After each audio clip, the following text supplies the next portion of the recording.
This show is strictly for educational purposes. The opinions expressed on the show are personal to the individuals appearing in the show and not those of Thinking Tree Ecoholics Private Limited. The show is not intended to offend or defame any individual, entity, caste, community, race, or religion, or to denigrate any institution, person, living or dead. Listener discretion is strongly advised. Hello and welcome to Ecoholics Thinking Tree series. Today we have with us very esteemed guest Dr. Santosh Kumar Sahu. Today we'll discuss about the evolving energy landscape in India, opportunities and challenges. Dr. Sahu currently working as an assistant professor in IIT Madras and he was previously associated with Madras School of Economics as an assistant professor. He also received the fellowship in the name of Raghuram Rajan from National Bureau of Economic Research. Welcome, sir. Welcome to our show. Thank you. Thank you very much, Mr. Srivastava. Thank you for calling me. Today, environmentalists over the decades have been trying their best to convey the masses the reality of climate change. Hundreds of conferences, associations, exchanges, agreements could not bring about the change that this pandemic has brought on the environment. Today, we will discuss about the economic impacts of COVID on India's power sector. To begin with, sir, we see positive reports of significant fall in air and water pollution very often after the advent of COVID. This change may be temporary. However, has it caused any economic benefit to India or the world? Yeah, it's an interesting question. In fact, there has been a couple of research has been already published on the positive impact of environment due to the lockdown. I mean, it will be difficult to understand from the COVID perspective because the air quality has improved because of the lockdown, because the limited economic activity that happened throughout the world. And if you look at the images from, internationally, when you look at the images from the NASA, then you can see that the first positive impact was seen from Wuhan itself, because the lockdown of Wuhan in China created a, air quality index to be better off. And China is actually suffering from climate change impacts and heavy, air pollutions. So this pandemic has led to in air quality in all around the world, not because of the pandemic, but because of the economic lockdown. Right. So let us be very clear about because what happens is many times the misunderstanding comes that because of the pandemic the air quality has gone up. It is because of the slowdown of the economic activity. Yes. And predominantly because of the factories not being operative, and then the roadways are not being operative. But if you look at the Indian case, I mean, I'll speak from two perspectives. One is from the ecological economics perspective, and one is from the economics perspective, right? Now, if you look at the Indian perspective, yes, the lockdown have resulted limited the emissions because mostly the factories and roads are shut down for a long time. Now, if you think in terms of India, for example, take Delhi or any major city in India, they usually involve in a blanket of smoke at this particular time because the farmers start burning the crop. Yes. And we always have that. For example, you remember the odd even formula that came in between to deal with the crisis of the air pollution. Right? Now, this air, I mean, this climatic condition tends to correct itself when the season changes, right? Yes. And but in this last few months, Delhi has not experienced that kind of a problem because economic activities were completely shut down. Because from the March onwards, the Prime Minister has declared for the economic shutdown to kind of deal with the COVID.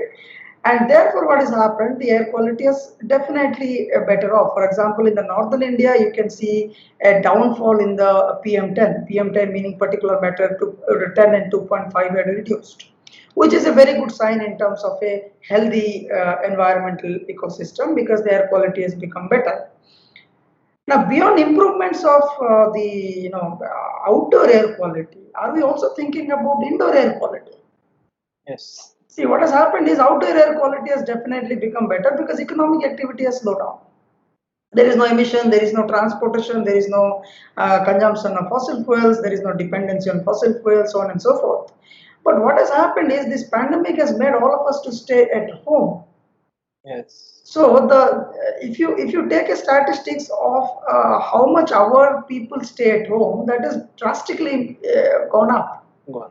So therefore, the hypothesis here is the outdoor air pollution has effectively become better, but probably the indoor air pollution has become worse because now people are, and India doesn't have space. We are actually in a Yes. space crunch. We are a high density population in a geographical location, and of course, population is one factor which we all know that we are densely populated. So the outdoor air pollution has become better, but indoor air pollution has probably become worse. So we have to think in that way.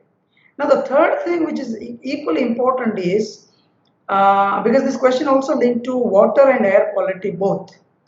Now, during the pandemic, what is happening is we are coming up with a lot of waste that comes from the medical side, that comes from the health side. Yes. So waste management has become a larger issue, not today, but it will cumulatively become larger issue tomorrow. Yes.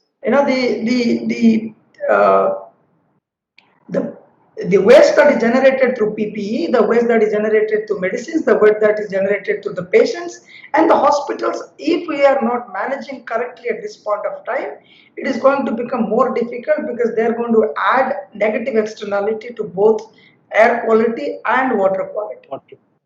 So we should be very happy thinking that yes, Narmada has become clean because no economic activity has happened, but it has a negative impact on the indoor air quality. And policymakers have to think once we open up the economy, what will happen to Narmada again? Yes. Can we reduce the pollution externality to the water pollution of Narmada, because we are again going to open up all the industries which are simply throwing their sewage to the river. So it's in a short run, yes, the air quality has gone up, which is a good thing. But yes, we have to very carefully analyze and think in terms of the outer air quality, and when we open up the economy, how we are again managing with the understanding of ecosystem services. It should not be very temporary in nature, but it should be we have taken some lesson, or it's better to take some lessons from the pandemic time. And COVID-19 has presented significant demand and supply side challenges for India's transport and power sectors. Challenges starting from liquidity constraint and supply shortages to shift in consumer demand and preferences. How do you see the recovery trajectory? Yeah, as you we ended the conversation of the first question from the learning from the pandemic, right? So that we basically look at the temporary solutions, and we realize the problems, but generally we don't learn from the from any instance. It may be economic crisis of the 2007-8 or pandemic or internal conflict. Now, but at this stage, yes, we have to be very, very careful because this pandemic has taught a lot of possibility for an economy like us, particularly the emerging economy like India. And your question on transport sector is equally important because this is one of the sector which India has the potential, not only in terms of reducing the greenhouse gas emissions, but also upgrading the technology. So India's transport sector has the potential to reduce CO2 and become energy efficient because we are not yet energy efficient from the transport sector because it has a larger demand for fuel. Now the question, how do we achieve it, right? So we must target or focus to invest on least cost energy solutions for the transportation sector. That is first. We have to support the resilient and the secure energy systems. Third, we have to prioritize efficient and competitiveness among the industries which are participating in India to come up with new type of vehicular systems. And also we have to promote social environmental equity in terms of understanding the negative externalities of energy consumption that comes through the roadways. Not necessarily roadways, transportation sector definitely combine roadways, railways, and waterways and airways. So in some cases we are efficient, but in majority cases we are inefficient. So what we can do, we can actually potentially invest on the, for example, electricity vehicle. Yes. Right? So states like Tamil Nadu have already invested on that. There are a heavy investment going on in the two-wheeler segment because the two-wheeler segment. I mean, again, we have to understand from the disaggregate level, not on the aggregate level. Yes. Right? Let us not have a policy at an aggregate level of what happens to the roadways, because roadway is combination of multiple things. Multiple things. For example, you cannot have complete innovation on a tractor because that is the minimum requirement for a farmer. The farmer cannot adapt to the new technology, but you can have the new technology in the two-wheeler segments. Yes. Or let us look at Bombay, what they have done, or Mumbai, what they have done. They promoted the CNG in the autos. And probably Mumbai is the only place where you have CNG auto run completely. Or Delhi is competing with Mumbai, right? Now, unfortunately, other metros are still using petroleum products. Yes. So basically, the acceptability and adaptability of the technology, which is important from a policy perspective. Very true. So now, because already it is tested, at least in Chennai, that people are using electricity vehicles, and fortunately, through nuclear power plants, we are becoming energy efficient, and we are also becoming energy surplus economy. Unlike the old days that were dependent only on hydropower power, and then we have deficit, and we were to purchase from different states. In fact, Tamil Nadu is a great case. Tamil Nadu used to be energy deficit state. Now it's an energy surplus state because of the nuclear power plant. Yes. And then when you have an electricity motor vehicle, then it is easy to reduce emissions, become more efficient, or also become lesser dependent on the import of oil burdens. So therefore, the clean energy should be a major driver for Indian economic recovery. Because see, what is happening is we're again starting from the scratch after the pandemic. So if we look at the clean energy as a major driver of Indian strategy to manage the fuel policy, that will not only reduce greenhouse gas emissions, but also it will encourage new possibilities of employment. Yes, indeed. Right, so the supply chain mechanism will begin. That means when you have an electric motor vehicle, then you create new employment potentials for a lot of youth who are probably willing to participate in the production of automobile segments, and probably we can become one of the most efficient producers of the two-wheeler segments. So, yes. Right? So these opportunities are there for India, not today, but it used to be there. But we have to realize at least today, because we also signed, we are also party to the international community in terms of reducing our emissions. In IPCC, we are basically we are positively telling that we are definitely going to reduce emissions, and this sector particularly can have more scope. Not only the industrial sector, which is always considered to reduce emissions, but transport sector is equally important. Because what it can happen is we can create an automotive export hub through this if we can come up with an efficient technology. Let's talk about the battery also, right? The battery segments, which is used heavily in the transportation mechanism, right? Can we come up with a better battery? Because battery allows us to save energy. Yes. Because our energy saving potential itself is very less. Very less, yes. And Right, we are so generating into less space also. Yes. yeah, of course, yes. So can we have different technology where we can use the battery in different climatic conditions? Because India is also, very sensitive to the climatic condition, because we have the desert, then we have the snowfall areas, we have the rainy areas. So we have different climatic zones within ourselves, and we have to develop batteries which can sustain in all kind of ecosystem, right? Yeah, India itself is a subcontinent, so we have different kinds of topography and the climate. Yes, sir. Yes. Since you were talking, yeah. Since you were talking about power sector efficiency, India's government Power for All Vision 2022 aims to provide access to affordable, reliable, sustainable, and modern energy. However, a slew of challenges stand in way of achieving this target, like fossil fuel derived energy generation, which accounts for 80% of country's generation, along with transmission and distribution issues. What is your take on Power for All? See, in fact, this is multiple dimensions. In fact, gradually researchers are looking at redefining poverty. So poverty has been defined as in terms of consumption poverty or income poverty, that all of us know. But if you look at the energy poverty, how does it look like? Right? So the moment we say power for all, that essentially means we do not have power for all, right? The other hypothesis is because we are not able to distribute or give power to all citizens or households of the economy, we are coming up with a policy on power for all, which itself is an interesting element of looking at the energy poverty standpoint.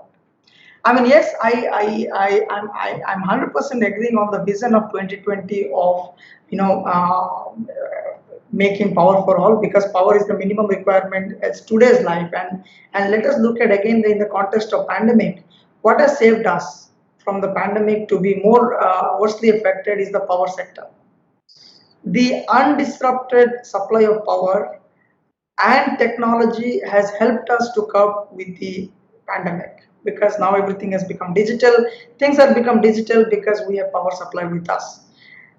Now there should not be an inequality of power distribution, at least for the necessity use. I'm not talking about the heavy use. For example, industries demand high power compared to a household, but every household should at least have the possibility of enjoying the, goods and services called power or electricity.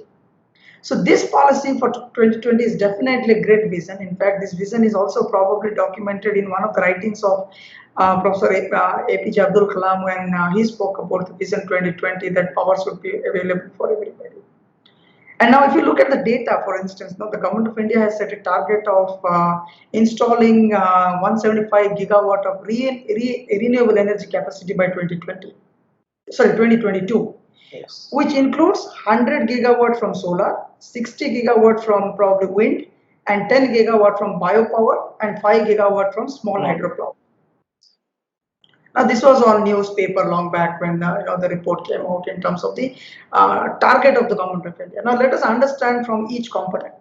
So, the first, the investment is going to become in the renewable energy requirements, which is definitely going to help us in again minimizing the negative externality of emissions. The second is from solar. That means the government of India is actually putting a lot of emphasis on solar photovoltaics, Yes. which means a lot of university institutions and R&D houses can get benefit because they have the potential to come up with better versions of solar PVs. Can we stop importing solar PV, make solar PV as an independent industry in India? Because today what is happening, almost every economy are capable of installing solar PV and get the solar energy to reduce the dependency on the oil market. Yes. Because oil market is very sensitive, beginning from 1962. And it is repetitively very unpredictable, because the oil market has been kind of driver of economic growth in particular economy who are exporting, and becoming a problematic for other economy those are importing. Yes, indeed. Right now, the third point, if you look at from the wind generation, because as I also told you, India has a mixed biodiversity with itself. So we have wind power, we have solar power, we also have tidal power. So I'm a little bit not happy why tide didn't came as one of the potential power generating elements. So India should also look at how to use tidal power to come up with more energy requirements. Now the fourth component is 10 gigawatt is targeted from the biopower. Now, biopower essentially comes from different component of food waste, and it has been there. If you historically look at, then we used to have something called a gobar gas, right? Yes. Cow dung gas used to be one of the elements which every household potentially had at a particular point of time, which means we have the potential to deal with the minimum energy requirement from the renewable energy resources, which essentially can drive the economic growth, because we can again go back and generate employment from this. We can reduce the emissions.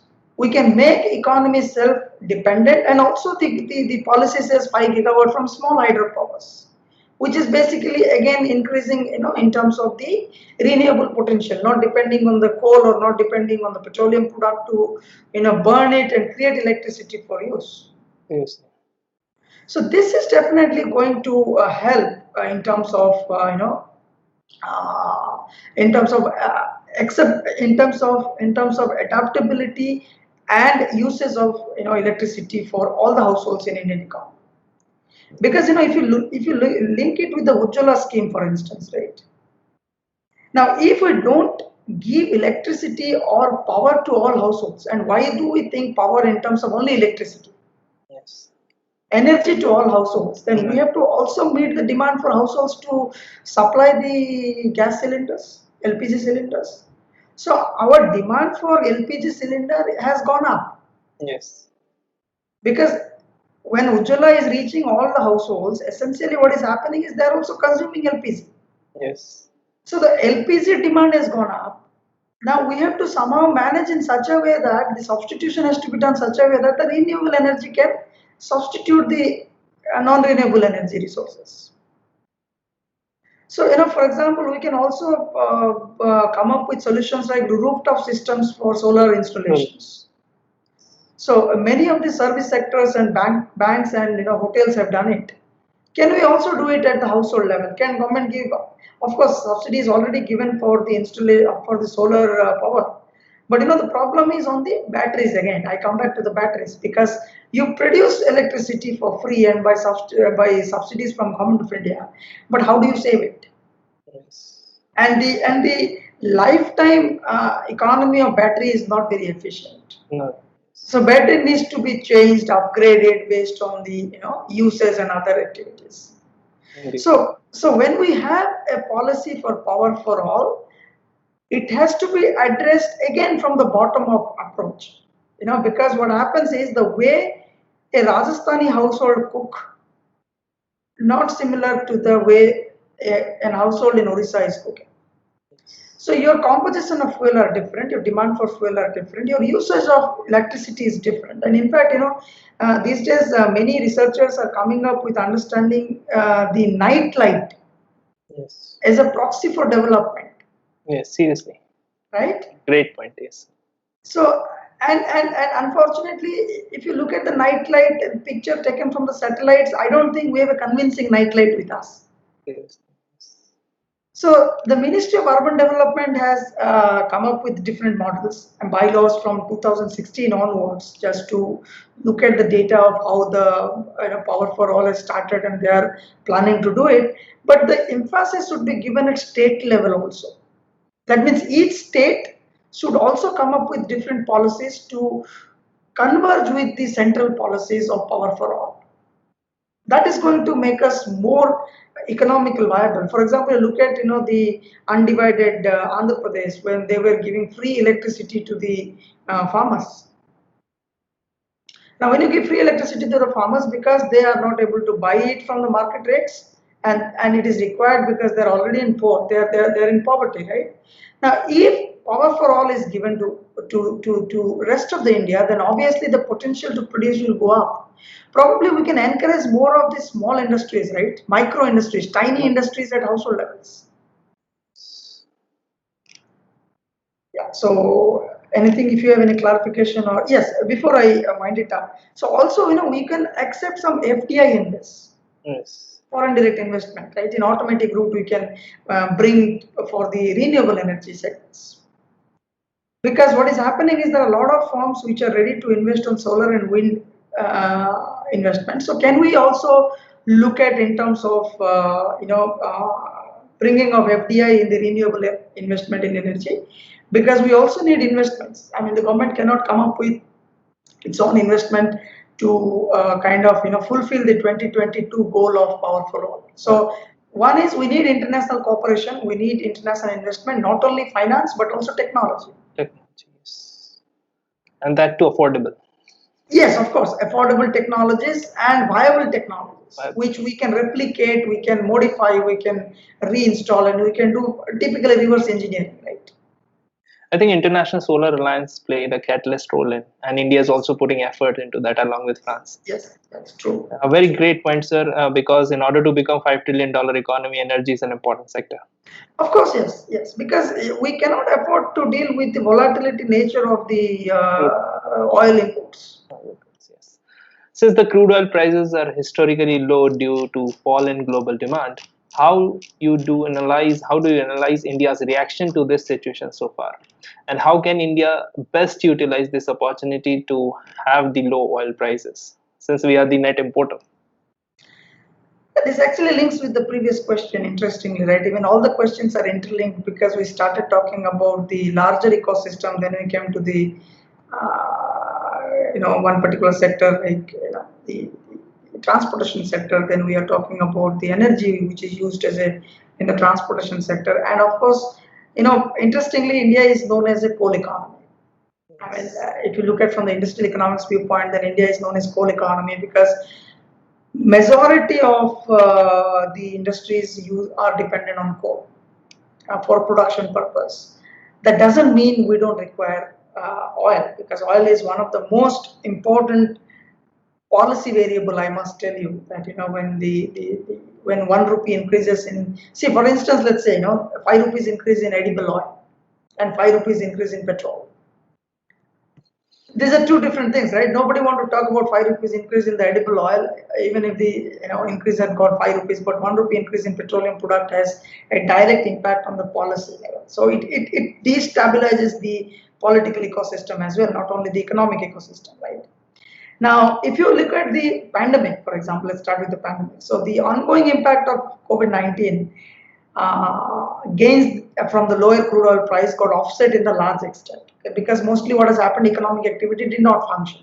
So the demand side problem is happened because a lot of economy are not dependent on the crude oil. Now it is important to note that the crude oil fall in global prices is not a pure positive supply shock, which benefits the oil consumers like India, right? It is not a pure supply shock. It is because of the COVID-19, not because of the international competitive pricing of oil. So it's a short-term phenomenon, but also as a result of the weak demand-induced shock, and then therefore the positive impact has got somehow offset. So what has happened is the reduction in the coal price is not definitely for the international competitive price, but also the economy has slowed down and many economies are shut down, and in fact the oil importing economies have shut down their economic activity due to the pandemic. So it's a very short-term economic phenomenon. But still there is a benefit for India as an economy, because the benefit is to probably help the Indian fiscal position. Because the Indian fiscal position will be limited as tax collection to the government from the petroleum sector got affected due to the slowdown period of the COVID-19 situation. Now we are also running a current account deficit, and hence we will gain from lower crude oil prices as oil importer bill will come down. So if we can import more at this particular time, we are paying less, and we have a problem of current account deficit. So probably that can a little bit help us in terms of rearranging the equation of current account deficit into a different perspective, because we are definitely going to pay low. But the question is how much oil we can actually import. Or in other words, do we have adequate storage capacity to purchase at a lesser rate and keep as an inventory for tomorrow's consumption, right? So that is the biggest question that we have to think about. And for that matter, how many refineries are there in India which can come up with energy derivatives? So interestingly, this also calls for an investment in this segment in India. Not only in India, also in the friendly economies where India is doing overseas foreign direct investment, OFDI. So for example, when we depend on FDI, India is also investing in other economies.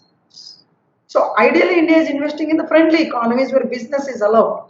Yes. So if we cannot have another refinery industry in India, because the refinery industry is also polluting, so can we invest in other economies that are favorable to Indian investment on this front?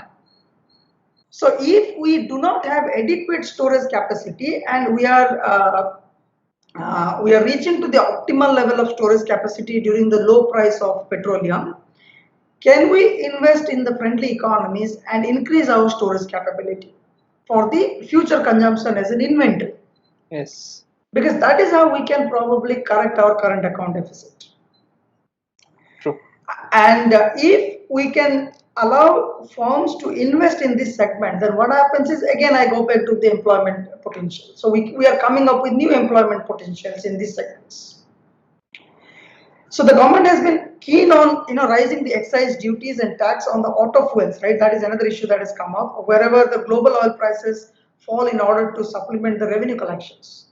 So there are a couple of things that we have to clearly understand. That means the first is the oil prices definitely come down, but the income of the government has also come down, right? The tax collection has come down. So ideally there is a question why there is a divergence between the oil prices falling and the petrol prices increasing in India, because there is no tax collections and less tax collection during the pandemic time. Probably even if with a low crude oil price, the government is increasing particularly for as a tax into the auto fuels, so that it can probably manage the income side of the government to operate for this pandemic time.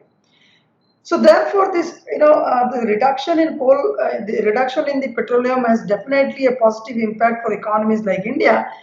However, we have to be very quick in terms of policy making and adapting to the policy to increase our inventories, right? Because it's a very short-term phenomena. Again, I Yes. repeat, it is not a demand-led thing. It's a demand-led thing because the economic activity has shut down. The demand for fuels have come down. Import dependent economies on oil are not demanding higher oil reserves, and therefore there is a slowdown. That doesn't mean it is going to be stay for a long time. Seriously. And this is the time India should act quickly so that it can correct the fiscal deficit point of view and the current deficit point of view. Seriously, because Plus, yeah, no, sir, continue. yeah, and plus we can also have an inventory that can be consumed tomorrow, even if there is a possibility of conflict, which is happening today when we talk between India and China. There is a conflict, right? Now, these conflicts are also related to the oil market. See, once the conflict is happening, then obviously import of India's import of oil will increase. Assuming a possibility of a larger conflict, India would like to have more reserves. And thereby it is going to change the economic dynamics of oil market. It means we should capitalize on the low prices and we should build a surplus so that we can use it later. We must capitalize on the low price mechanism, and we must think for the future. And also, we can encourage our firms to go and invest in other economies like China does, right? So that the friendly economies, because yes, India has been investing in most some of the African economies today, and particularly there are certain petroleum companies which are investing in Africa. Can you have more investment there? Yes. So that we are having a control over the oil market also, not necessarily only the dependency on the oil market. Indeed. Since you were expert in energy sector and you are currently working on the energy research and other things, one important question comes in my mind is distribution companies, Discom, what we popularly known as, and they have been a significant strain on Indian power sector. Their poor financial performance has been weighing down the entire sector with their inability to pay power generators on time, manage their losses, and iron out other inefficiencies. How can the efficiency of Discoms be increased, or is there any available alternative? See, the Discom, the interesting news that came sometime back, if I correctly tell you, is Andhra Pradesh took certain steps on Discom, right? They probably wanted to help Discom. And the distribution companies, look at, we do not have a systematic approach of the distribution companies across the states. Each state has their different way of distribution companies, power distribution companies, right? Now, if you go back, then you can actually understand that Odisha was one of the first to privatize or come up with a model of PPP for the distribution companies. It divided into 4 zones. And these 4 zones are ideally based on the geographical location, taking some of the districts. Now, the first point is, can we ask or can we have a policy to make these companies more technologically advanced? That's the first thing that we have to do, because technology advancement is the demand for today, because we cannot afford higher, transmission and distribution loss. Yes. I mean, till today we use a metal which is cheaper to distribute energy, right? The only reason is because the metal is cheaper. Yes. Until today, except metros, the energy is distributed on pole to pole.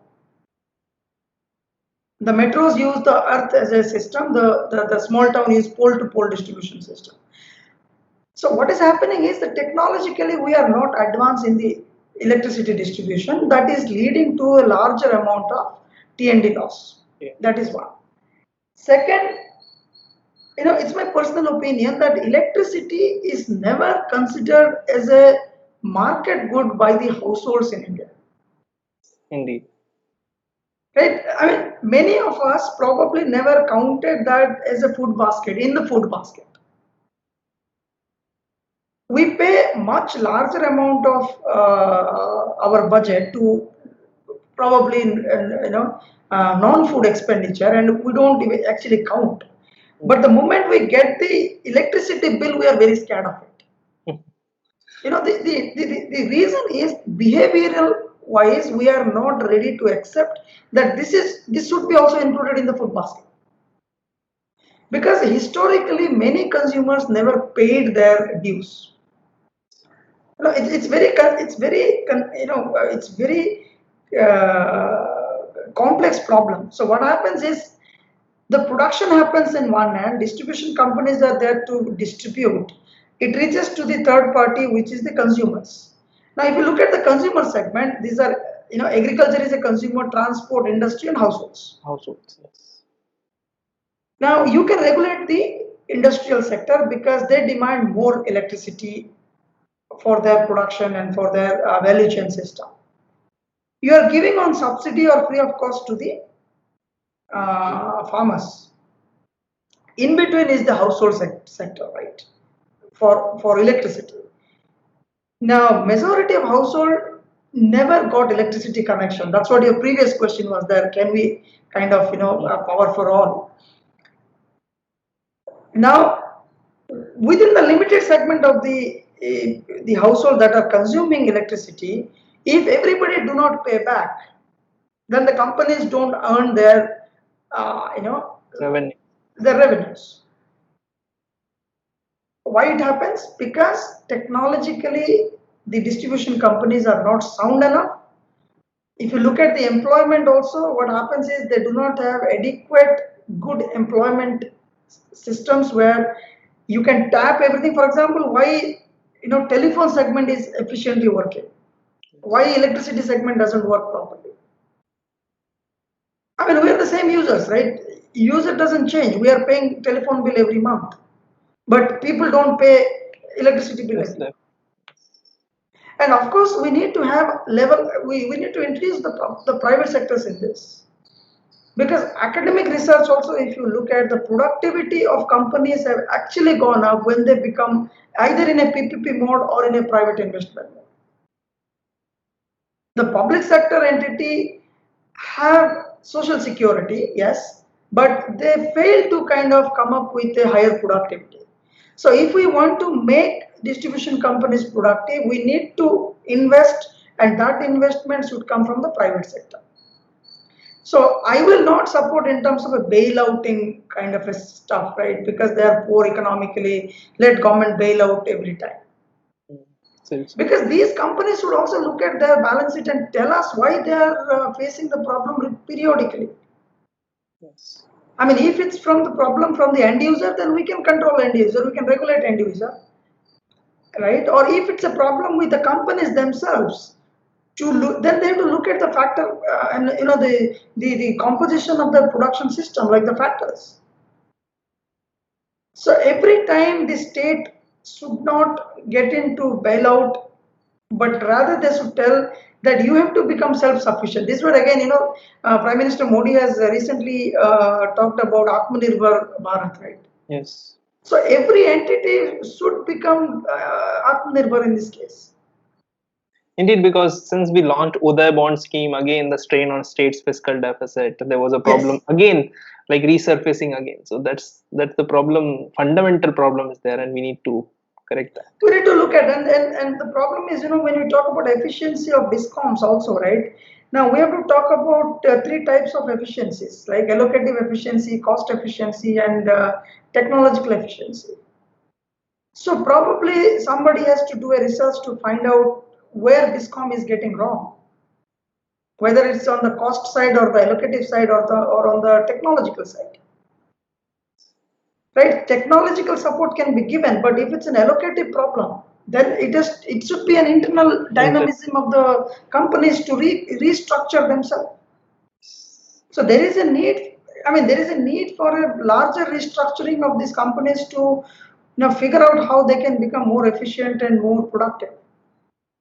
Very And true. of course, technology is more important because we have to very carefully invest on technology, not only in this sector but almost in all the sectors. All this. Because we cannot stay 10 years back in terms of technology when we are talking about a futuristic India, which is going to become a 5 trillion economy. This is the need of the coming decade. Yes, sir. We Yeah, see the yeah. concept of cross subsidy being deployed by Indian government in many sectors like railways, energy. Do you think it harms the competitiveness of the industrial and commercial sector?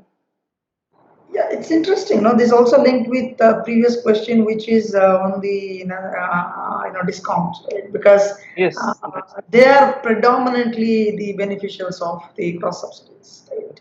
So the first thing is we must understand what is cross subsidy, right? Because many a times we just miss the definitional part of cross subsidy. So cross subsidy is nothing but a group of consumers paying more than the general cost of supply, and the surplus is used to subsidize the provision to other groups at a price that is lower than the cost of supply to the subsidized group. So what is technically happening? One segment pays high, then the market price, and the surplus is being distributed or redistributed to the uh, other group which cannot pay to the market price. So ideally what is happening, it is we are bringing it to the equilibrium point of market price.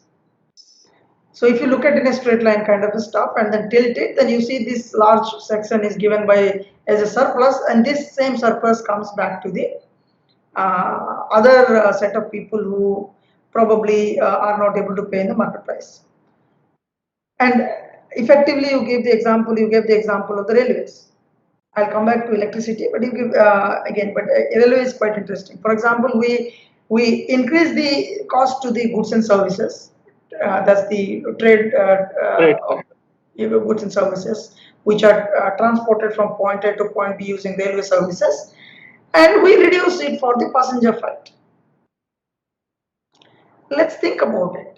When we increase the transportation cost of goods and services, doesn't have indirect effect on the consumers, Obviously, it is having yes. right?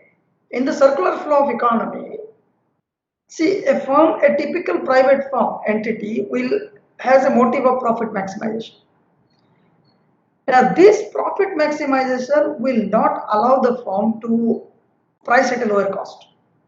Now, when your goods and service cost is going up for the transport from the railways, that will come as a factor cost, because you are increasing, you are adding extra delta in the transportation for goods and services.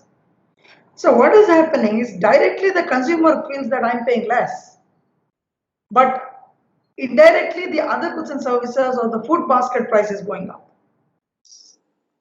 That doesn't mean I'm not in favor of cross subsidy for the transport, because yes, transport is important and cross subsidy should be there definitely for a specific homogeneous segment of the population. Yes. When we talk about railways, can we come up with a policy of subsidy for only the below poverty line population? Right? Yes. Why transport is important for them? Because they're migrant labor, they commute between cities, they find jobs. Many of them do not have permanent day jobs, right? Therefore, what happens? They depend on the temporary jobs. Therefore, they use train as a major facility for transportation. So can we have a disaggregate level of pricing mechanism like we have, we have the air conditioned price, slipper price, and other price, but they are basically based on the comfort. Yes. So if you look at the price mechanism, they are basically based on the comfort of the facility provided for you to you. The price in sleeper is more than the general ticket because the space is larger compared to the general ticket, right? It's the space and the comfort given in the railways, that is where the pricing changes. It's fair enough. That means is the willingness to buy the ticket. It is not the ability to buy the ticket. Willing. Now, can we redesign the price mechanism in terms of ability to buy the ticket? And these people who are able to buy the ticket should not get the cross subsidy. Okay. Because that is unnecessarily, see, what happens is they are enjoying the surplus. But in an aggregate form, what is happening, that personal benefit is not translated in the economic activities or economic growth. That's one. Now, if you come to the electricity sector again, right, the cross subsidy part, what happens is the industrial hubs are predominantly given, they pay the market price. Now, it's interesting to look at the industrial sector also. Now, if you look at the industrial sector in India, we have organized manufacturing, unorganized manufacturing. We also have traditional manufacturing which never registered. So we have registered manufacturing, non-registered manufacturing. We also have large firms, small firms, medium firms, and tiny firms. So within the industry setup, majority of power rebate is given to the MSMEs, that is the micro, medium, small enterprises, because the government of India want them to invest. Because government of India want them to make a business hub so that people can invest, and a favorable electricity subsidy can basically drive people to invest in economy. So within the industry segment, what happens? The large firms pay more electricity bill, which is translated to the small firms. But the question is, till what point we should give the benefit to the small firms? So the small firms should not stay as small firms forever, right? Yes. The ideal goal is the small firm will become large, Become large. and the tiny will become micro, micro will become small. So instead of a static policy framework, we definitely need a dynamic policy framework which should look at each of these segments. If you look at the household segment also, what happens? Or the sectoral segment, what happens? Agriculture electricity is almost free. That is translated to other sectors. Or probably household sector is paying more, and we have the pricing mechanism which says that if you consume from 0 to 100, you pay this much, and then from peak energy pricing system we have, right? So we have differentiated energy, and that's an interesting thing. We should have that kind of electricity pricing, so that what happens, the consumers are actually careful about their consumption pattern. So it helps in two ways. The demand doesn't go up because you understand that you're paying high tariff if you cross, let's say, 100 units. So we can redistribute and go back to your first question of power to all. Yes. Right? The second is the distribution companies are also not going to face something like a California electricity crisis. Right? The third thing is, if the consumers are aware of the price mechanism, then they can easily come up with a perfect basket of their budgetary allocation. And whenever the cross subsidies are given, either in electricity or in the transport sector, it should be informed to the consumers. The consumers must know about it. Then coming to your third component of the equation, which is the competitiveness of the firms. Of course, it has a link with the competitiveness. Because if a firm would like to enjoy the cross subsidy, they may not compete to become large. Or These cross subsidies are also geographical in nature. For example, the cross subsidies, except the central government cross subsidies, each state government has differentiated cross subsidies. You look at the PDS, public distribution system. Some states sell rice for 1 rupee a kilo. That means assuming the market price for rice is 50 rupees, the same quality rice, Yes. right? Or 35 rupees. Let's reduce a little bit, 35 rupees. 34 rupees of cross subsidy is given to one segment. Now that segment should be informed the cross subsidy pattern through local news, local channels, and local information system, so that we must. So what happens is we must realize the subsidy given by the governments. See, interestingly, what happens, because we are all now living in an age where the informations are spreaded through social networks. Yes. So people who believe the current government is doing great will have come up with the statistics of subsidy given in everything, right? For example, the increase in oil prices happened because state also takes GST, central government takes GST, profit to the firm, and then the crude oil price. Now, these classifications are not known to everybody because information has become asymmetric, and we have to somehow help all of us to increase the uh, spread of information in a correct platform. So cross subsidy will sometime involve, lesser competition among the firms, because the firms will get cheaper raw materials, and in this case the raw material is definitely energy, right? Yes. So when you get energy at a cheaper cost, you probably don't want to become bigger because you have to pay more. True. Or indirectly, it's like the income tax, right? Yes. If you are in X bracket, you pay less. If you are in X plus 1 bracket, you pay more. Now it's up to you whether you want to jump from X to X plus 1. Yes. It's a progressive in nature. Yes. Yes. So I mean, even and one more thing I must tell you, unfortunately, from 2004 onwards only, we came up with something called an energy statistics of India as a separate handbook. Right. Before that, it was clubbed with other departmental notes. Now, Government of India should periodically come up with energy policies. That is highly required at this point. See, look at the Japanese case. Japanese government releases their policies every week, modified policies every week, in a brief discussion of 1 to 2 pages on what should Japan do for the electricity or energy policies. So we cannot have those 1 year, 5 year policies once and then freeze, right? Now things has to be dynamic in nature, and government should always think of dissemination of knowledge. So, for instance, when you started the question that electricity for all or energy for all, how many of us know about this policy? Yes. Very few. Right? Now we have the platforms where government can actually tell these things, that this is what we are doing in terms of become a competitive India. So the cross subsidy are given because there is an unequal distribution in terms of the production system and other things, right? To make it a flat system, we want to give subsidies so that everybody should engage in the economic activity. Doesn't mean that the cross subsidies should be there forever.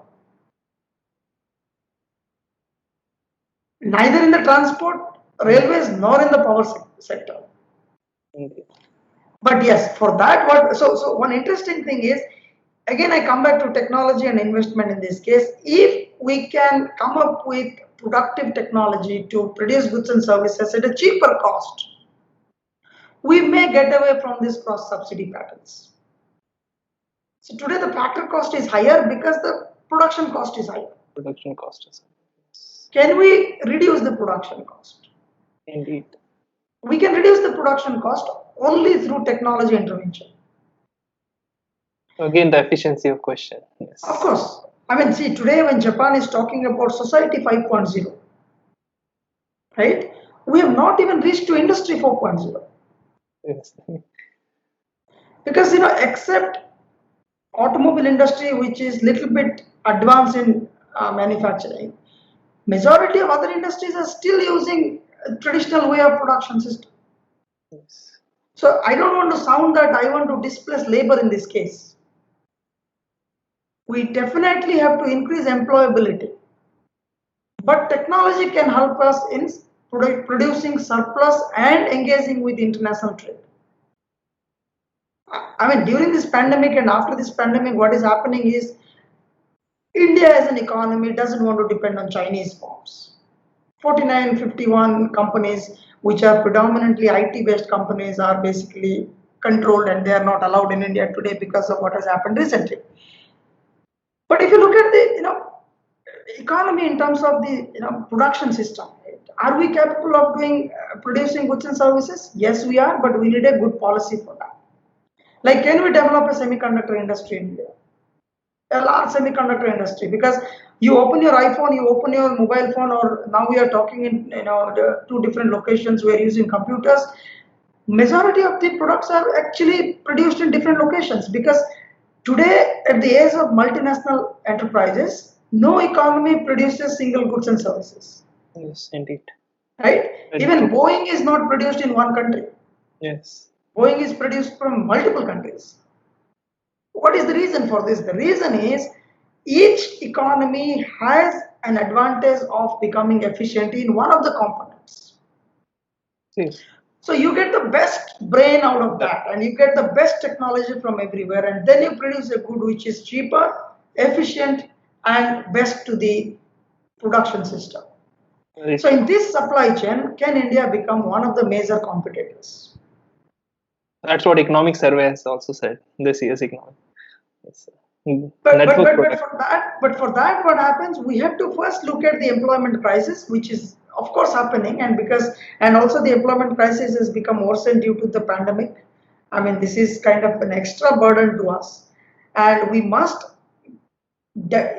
get into industry 4.0, make our industry more competitive, make our industry more technologically advanced, encourage people to invest in business and invest in industrial activities, not necessarily depend on the traditional so-called public sector jobs and public sector entities. Because see, the simple reason is this: public sector entity is good because it is a social security. Yes. Now, can we become entrepreneurs? Can you invest in business? Can we actually help India to grow in terms of, getting employed or creating employment for others? Now, if we have an investment, technologically sophisticated investment, and goods and services, then probably we will get away with the complex nature of cross subsidy, because the factor cost itself will come down, Welcome. and it also applies for the agriculture sector as well. Seriously, it's a case of each and every sector. Okay, sir. It's a very informative session, sir, and it was a very wonderful and eye-opening session for all of us to make energy sector very efficient. At last, sir, I would seek some few words of encouragement for ecoholics.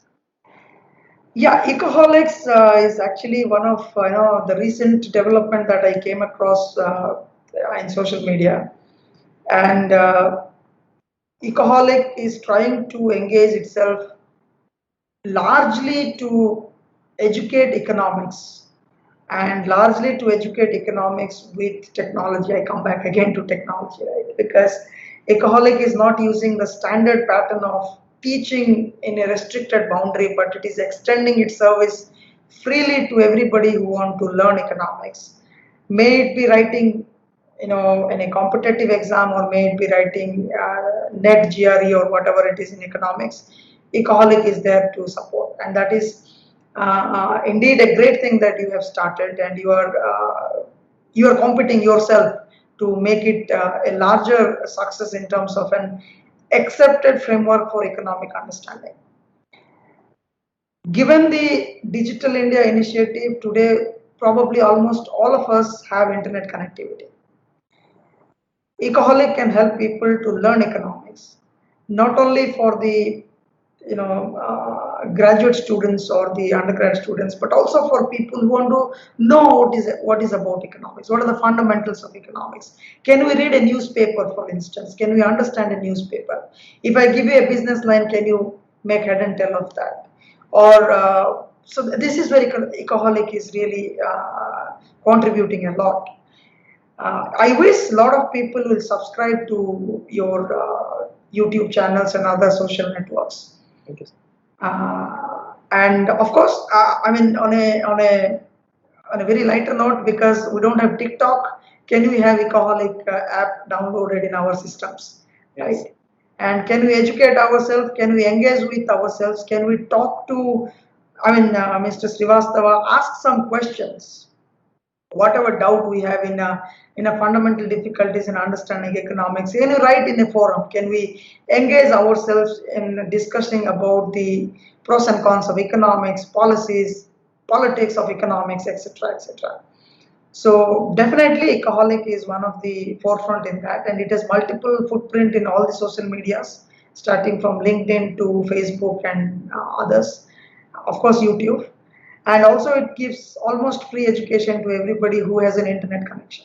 Yes, sir, indeed. So This is our initiative, and we provide free doubt session. Anything, any student is having any doubt, we provide free doubt clearing facility on our app, and there are mock tests and other competitive examinations facilities. So yes, see, for instance, if you look at the, again, I go back to the employment problem, right? So anybody who writes competitive exam, economics is a must. yes, Now, if economics is a must, then why don't ecoholic should be must, right? So people can get educated from ecoholic, and instead of asking somebody who probably cannot answer the question, why don't we ask to the expert who is sitting there to answer your questions digitally yes, sir. and using social distance. In fact, at this pandemic time, using social distance, we can ask questions. Yes. We can get, as you correctly said, you have also doubt clearing sessions. So I wish many students, not only students, in general, everybody should kind of subscribe to your channels, become part of your app, and replace of course they don't have the TikTok now, so they can install your app and get educated from your initiative. I wish all the best. I'm personally very much satisfied with your initiative in making economics for all, Yes. right? Which is a great initiative, in fact, because economics as a subject has to be understood very carefully by all of us. It's a science, it's a scientific subject, it's a logical, rational subject with adequate quantitative techniques and mathematics involved with computer science. So this subject should be understood by most of us. So we come up with good economists in India. In fact, there was a question in between in another forum, why Indian economists are not kind of, excelling in India. But the same person goes to the US, educates in the US, and gets a Nobel Prize. Yes. I'm talking about Professor Banerjee for that case. He's an Indian. He's born in West Bengal, right? The reason is many of us do not understand economics, and Ecoholic can reach to households and tell what is economics all about. Yes. In fact, your sessions with many eminent scholars, which I saw in your videos, people can actually get informed that how you can reach to these big people who are not accessible by most of them. Yes. Or we cannot ask any question to these people, but we can get answers through you. So therefore, your first question was power to all. So I end up with saying that economics to all is being done by you. Thank you. So I really wish all the best. I'm really happy to be part of this conversation, and thank you very much for inviting me. And I will also circulate this information among my students, so that they can also become a part of Ecoholic. They can also contribute if they want to contribute, whatever way they can contribute to your forum, and become it's a digital format. It's the most democratic format that somebody can look at. Thank you so much, sir, for your wonderful and kind words. And it's my pleasure to have you on my show. It was a very wonderful and informative session, and we look forward in future to do that more. Thank you so much. Thank you very much. Thank you.